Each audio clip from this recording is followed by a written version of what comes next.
Hello everyone, this is Mohit Advocate, and in today's video I will tell the difference between culpable homicide and murder, section 299 versus section 300.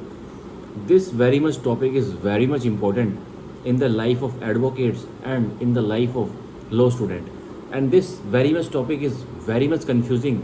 So students or advocates are reliably confused what is the situation which is in front of them in the case is of culpable homicide or is of murder. So to clear this much situation, I will tell that what is the situation of culpable homicide and in what situations the offense will be as culpable homicide and in what situations the offense will be of murder. So I am reading both the sections from a professional Bayer Act book of IPC, and I will interpreted all the text of the sections into Hindi, which is more convenient to understand. So I'm starting section 299 culpable homicide. Whoever causes death by doing an act, जो कोई भी मृत्यु कोज करता है किसी कार्य से with the intention of causing death, और किस नियत से उसकी मंशा थी, उसके दिमाग में चल रहा था कि मैं मृत्यु कोज करके ही रहूँगा, और with the intention of causing such bodily injury, या उसकी मंशा थी, उसके दिमाग में मंशा थी कि मैं एक ऐसी शारीरिक हानि पहुंचाऊंगा किसी व्यक्ति को as is likely to cause death, जिससे उसकी मृत्यु हो ही जाएगी, और with the knowledge that he is likely by such act, या फिर उस व्यक्ति को जानकारी थी जो मृत्यु कोज करने वाला है कि मेरे ऐसे कार्य से, मेरे ऐसे एक्ट से मृत्यु ही परिणाम होगा, मृत्यु हो जाएगी।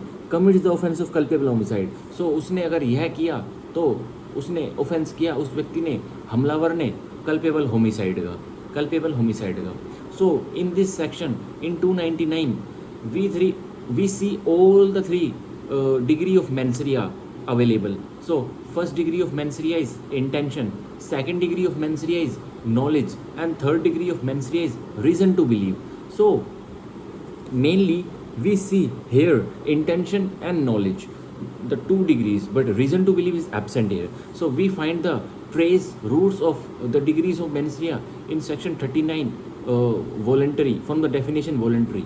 Okay, so in 39 there are three explanations. इसमें 3 explanations हैं। अब मैं explanations आपको साइड बाय साइड बताता चल रहा हूँ, वो भी बहुत इंपॉर्टेंट है समझने के लिए। Explanation 1, it's saying a person who causes bodily injury, कह रहा है एक व्यक्ति जो कि परिणाम देता है और कोज करता है, देता है किसी व्यक्ति को बॉडीली इंजरी, एक शारीरिक चोट, to another who is labouring under a disorder, किसी दूसरे व्यक्ति को देता है शारीरिक चोट जो कि पहले से ही एक डिसऑर्डर, किसी मतलब डिसेबिलिटी से, डिजीज से, किसी बीमारी से, और बॉडीली इन्फर्मिटी या किसी शारीरिक ऐसी दुविधा में फंसा हुआ है वो व्यक्ति पहले से ही, उसको वो व्यक्ति हमलावर चोट देता है, and thereby accelerate the death of that other, और कह रहा है ऐसा कार्य करने से वह व्यक्ति जो हमलावर है वो दूसरे व्यक्ति की जो पहले ही ग्रसित है इन बीमारियों से, उसकी डेथ को, उसकी मृत्यु को एक्सेलरेट कर देता है। कह रहा है आने तो वाली थी, 2 दिन बाद आने वाली थी, पर उसने ऐसा कार्य करके आज ही उसकी मृत्यु 2 सेकंड के अंदर, 2 मिनट के अंदर उसकी मृत्यु कोज कर दी है। ये एक्सप्लेनेशन क्लियर कर देता है।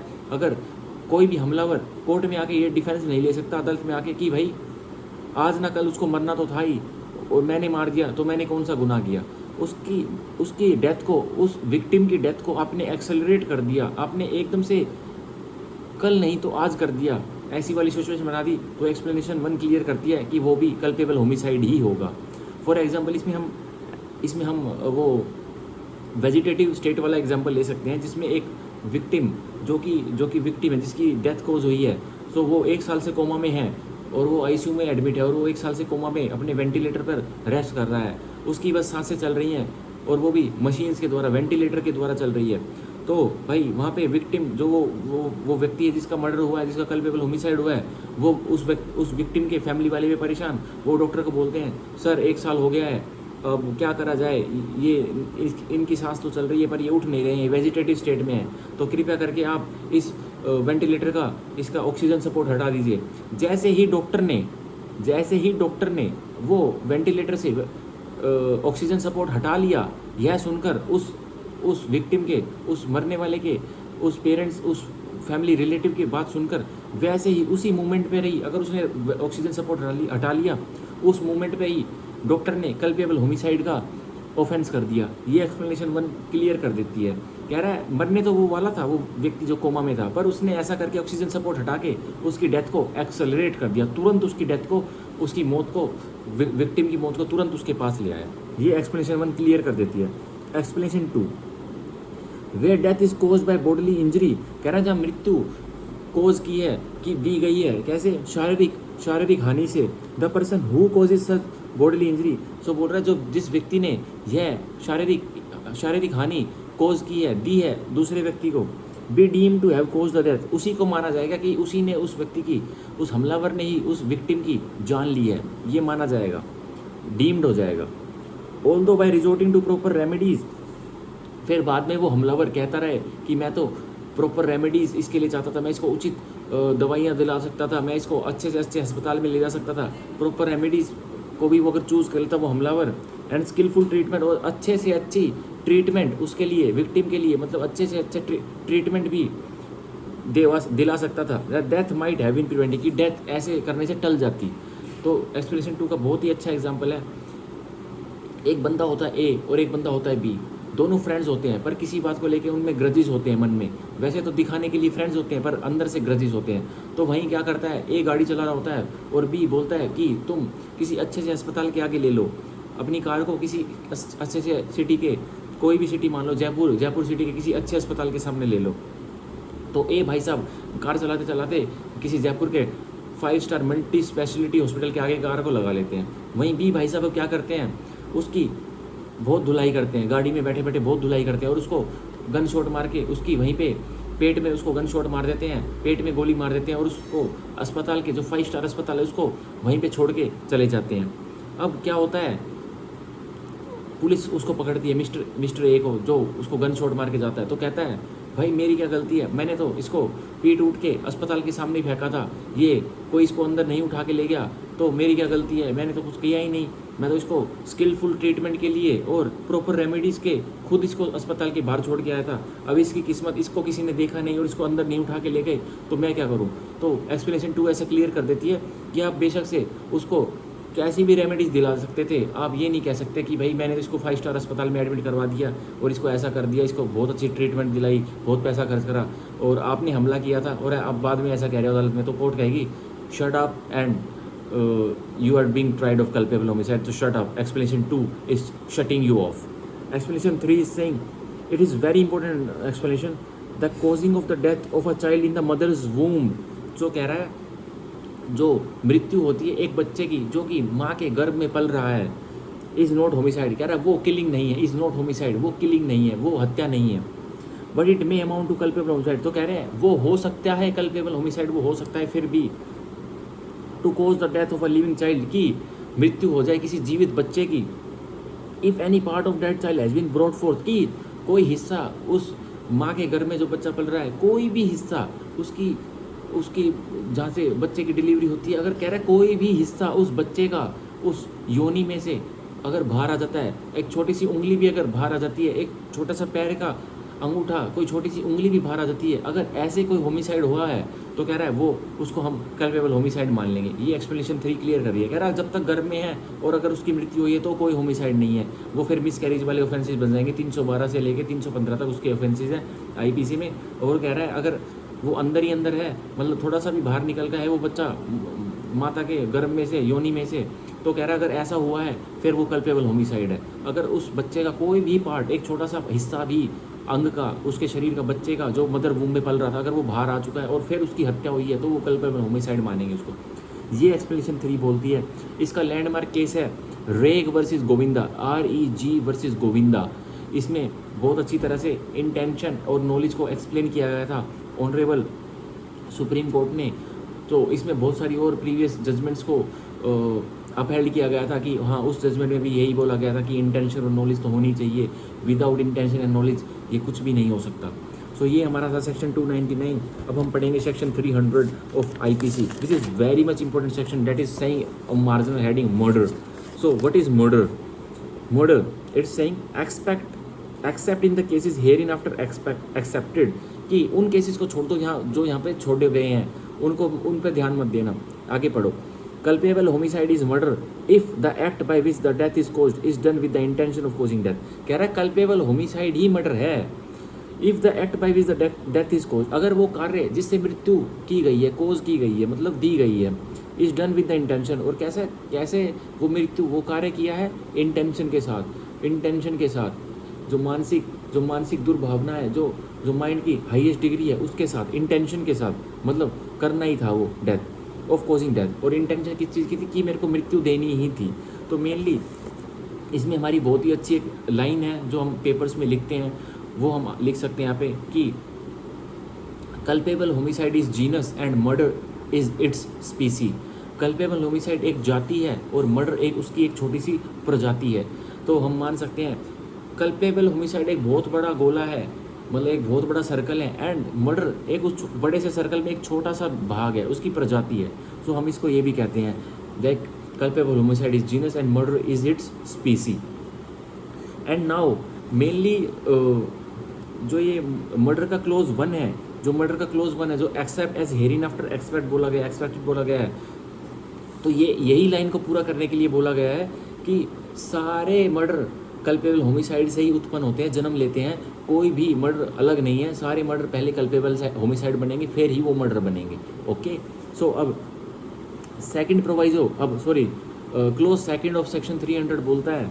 और मैं आपको एक बात और बताना चाहता हूँ, जो सेक्शन 300 है उसमें जो कल्पेबल होमिसाइड्स है उससे तो कुछ ज़्यादा एक्स्ट्रा एलिमेंट्स दिए हुए हैं, और उन एक्स्ट्रा एलिमेंट्स पर ही अगर जोर दिया जाएगा, प्रोसिक्यूशन उन पे ही अगर ज़्यादा वर्क हार्ड करेगा तो ही कल्पेबल होमिसाइड का मर्डर, कल्पेबल होमिसाइड का केस मर्डर में फॉल करेगा। अगर ये एक्स्ट्रा एलिमेंट्स प्रूव नहीं हुए तो वो मर्डर कभी बन ही नहीं सकता। इसमें second close, third close, fourth close, इसमें ये सेकेंडली, थर्डली एंड फोर्थली लिखा हुआ है, ये हमें क्लोजेस इनमें हमें एक्स्ट्रा एलिमेंट पढ़ने को मिलेंगे, एंड इनमें हमें एक्स्ट्रा एलिमेंट पढ़ने को मिलेंगे। और ये अगर प्रोसिक्यूशन या कंप्लेनेंट जो भी विक्टिम साइड से कोई वकील है वो इनको एक्स्ट्रा एलिमेंट्स को प्रूव करेगा, तभी the case will turn into culpable homicide from murder, and the next examination will be of 5 exceptions of murder, and if any of the exceptions of murder in any 5 of 1 exception if hit in murder, then it will also turn back to culpable homicide। अगर 5 में से एक भी exception लग गई murder की तो फिर केस कल्पेबल होमिसाइड में वो कन्वर्ट हो जाएगा, टर्न बैक, बाउंस बैक कर जाएगा, और फिर दोषी को पनिशमेंट मिलेगी सेक्शन 304 में, जो कि है कल्पेबल होमिसाइड की पनिशमेंट, जो कि 10 साल तक आप दे सकते हो। और अगर 300 प्रूव हो गया, सेक्शन 300 मर्डर प्रूव हो गया, तो फिर दोषी को पनिशमेंट मिलेगी सेक्शन 302 में, जो कि उसकी हत्या तक है, उसकी मतलब उसको फांसी तक आप सजा दे सकते हो, उसकी डेथ तक उस अपराधी की। सो हम पढ़ेंगे अब सेक्शन 300 का क्लोज 2, जिसको बोलते हैं secondly. It is saying if it is done with the intention of causing such bodily injury, कह रहा है वह कार्य, वह चोट दी गई है, कैसे दी गई है, ऐसी इंटेंशन से कि मेरे को क्या कोज करनी थी, मेरे को क्या नीयत थी, मेरी क्या परिणाम निकालना था, एक शारीरिक चोट। As the offender knows to be likely to cause the death, और पता है जो अपराधी अपराध कर रहा है उसको पता है मैं इसको यहाँ मारूंगा तो इसकी मृत्यु जरूर होगी। Of the person to whom the harm is cause, और कह रहा है उसका पता है कि इस अपराधी को उसका पता है कि मैं इस विक्टिम को, इस मरने वाले को, जिसको मैं मृत्यु देने वाला हूँ, मैं इसको यहाँ मारूंगा, इस जगह मारूंगा तो इसकी मृत्यु पक्का होगी। सो इसमें एक्स्ट्रा एलिमेंट ये है, offender knows to be likely to cause the death, कि ऑफेंडर को पता है कि कहाँ मारने से मृत्यु होगी विक्टिम की।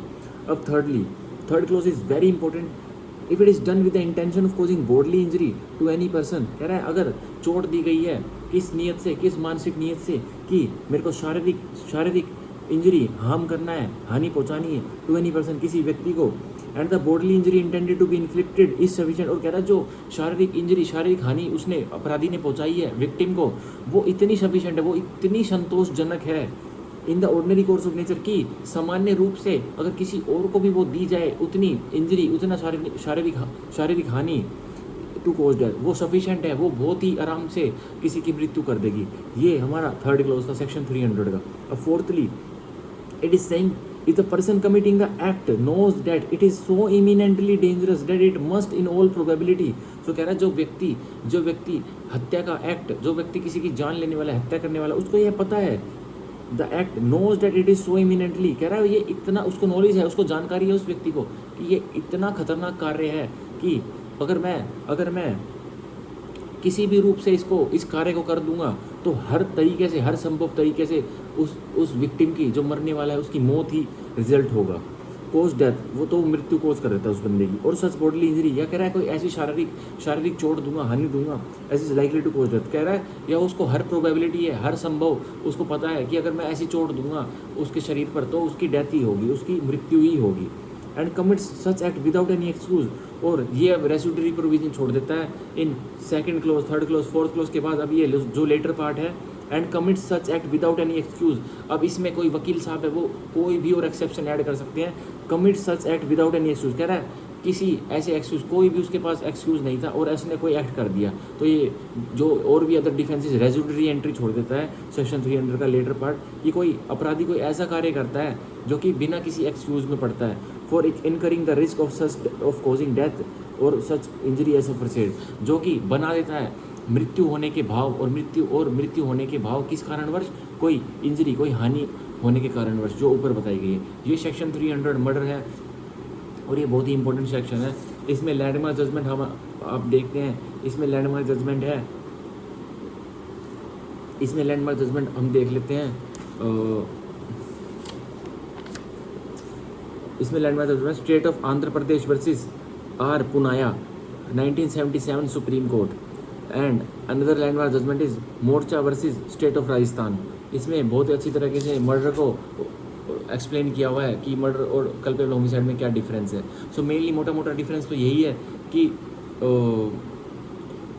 हर मर्डर ही कल्पेबल होमिसाइड है, और इसमें कुछ एक्स्ट्रा एलिमेंट्स दिए हुए हैं जो कि हमें प्रूव करने पड़ते हैं, जो कि हमें कल्पेबल होमिसाइड में प्रूव नहीं करने पड़ते, और मर्डर में हमें ये पक्का तौर पे ये एक्स्ट्रा एलिमेंट्स प्रूव करने होते हैं। अब मर्डर की देखो 5 एक्सेप्शंस है, ये 5 एक्सेप्शन ही बहुत इंपॉर्टेंट है। सो देखो मर्डर प्रूव करने का एक ही बहुत ईजी फंडा है। ये क्या है कि देखो एक हत्या होगी, एक मर्डर होगा, मतलब किसी की जान जाएगी, तो सबसे पहले वो बनेगा कल्पेबल होमिसाइड, वो पहले बनेगा कल्पेबल होमिसाइड।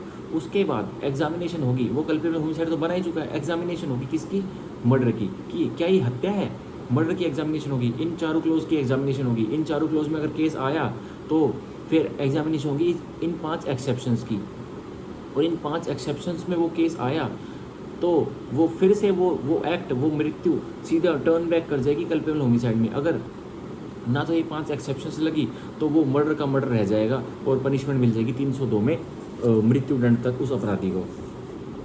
सो एक्सेप्शन 5, ये 5 एक्सेप्शन है, बहुत इंपॉर्टेंट है, जो कि मैं नेक्स्ट वीडियो में बताऊंगा। ये बहुत ही इंपॉर्टेंट एक्सेप्शंस हैं और ये डिफेंस का काम भी करती हैं एक हत्यारे को, एक अपराधी को उसके केस से बरी होने में। सो ये मैं अगली पार्ट 2 जो मैं मर्डर और कल्पेबल होमिसाइड का लाऊंगा इस एक्सेप्शन के ऊपर, उनमें बताऊंगा। और मेनली कुछ टेस्ट भी बताऊंगा कि मर्डर और कल्पेबल होमिसाइड के जजेस, जो कोर्ट ऑफ सेशन है, सेशन जजेस है, वो मर्डर और कल्पेबल होमिसाइड के क्या टेस्ट लगाते हैं और देखते हैं कि भाई ये एक्ट मर्डर बन रहा है, ये हत्या मर्डर बन रही है, ये हत्या कल्पेबल होमिसाइड बन रही है, हमें किस में पनिशमेंट देनी है, 304 में देनी है, 302 में देनी है। तो मैं नेक्स्ट पार्ट 2 वाली वीडियो में आपको ये 5 एक्सेप्शंस और ये जो ये टेस्ट है वो बताऊंगा। सो वीडियो आपको पसंद आया तो लाइक करना और कमेंट्स करना कि भाई कुछ समझ में आया कल्पेबल होमिसाइड के बारे में या फिर मर्डर के बारे में, तो मेरे को बताइएगा, और like and subscribe. Thank you.